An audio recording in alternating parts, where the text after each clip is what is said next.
Imagine being identified as a criminal in a lineup by witnesses who never knew you before.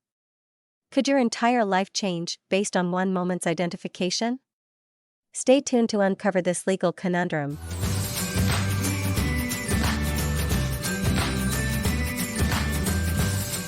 This is the 72nd case out of the 160 cases decided by Associate Justice Mario Lopez, chairperson of the 2024 Philippine Bar Examinations. Don't miss out. Hit that subscribe button and get notified about our latest content. Elevate your legal knowledge today.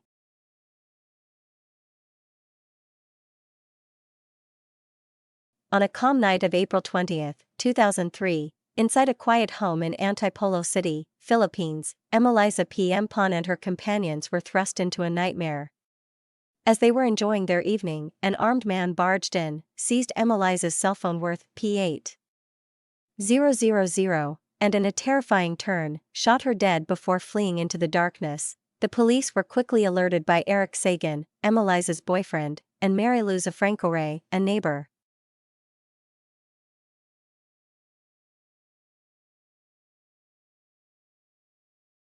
They described the assailant as a man with a considerable build.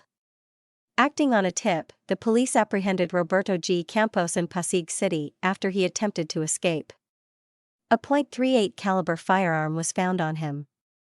In a police lineup, Eric and Mary Lou identified Campos as the perpetrator. Charged with robbery with homicide, Campos denied the allegations, claiming he was elsewhere on the night of the crime and accused the police of mistreatment.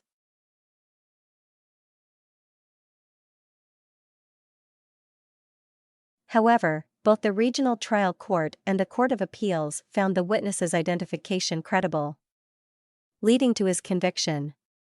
Campos appealed to the Supreme Court, challenging the validity of the out-of-court identification. The Supreme Court, in July 2021, dismissed Campos's appeal, affirming his conviction.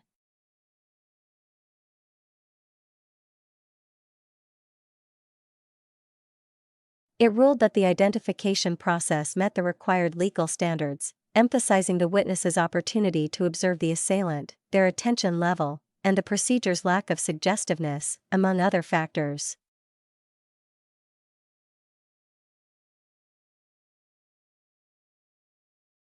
Dispositive portion: the court upheld the CA's decision, convicting Roberto G. Campos of robbery with homicide, sentencing him to reclusion perpetua, and directing him to pay damages and the monetary value of the stolen item if restitution was not possible. Important doctrines: out-of-court identification validity. This case underscores the validity of out-of-court identifications, such as police lineups, when satisfying the totality of the circumstances test, ensuring fairness and compliance with constitutional due process. Totality of the circumstances test, a method used to determine the admissibility and reliability of eyewitness identifications, considering factors like the opportunity to view the criminal, the witness's attention level, accuracy of prior descriptions, time between the crime and identification, certainty level, and suggestiveness of the procedure. Robbery with homicide as a composite crime. The ruling emphasizes that robbery with homicide is a special complex crime where homicide is committed by reason or on the occasion of robbery,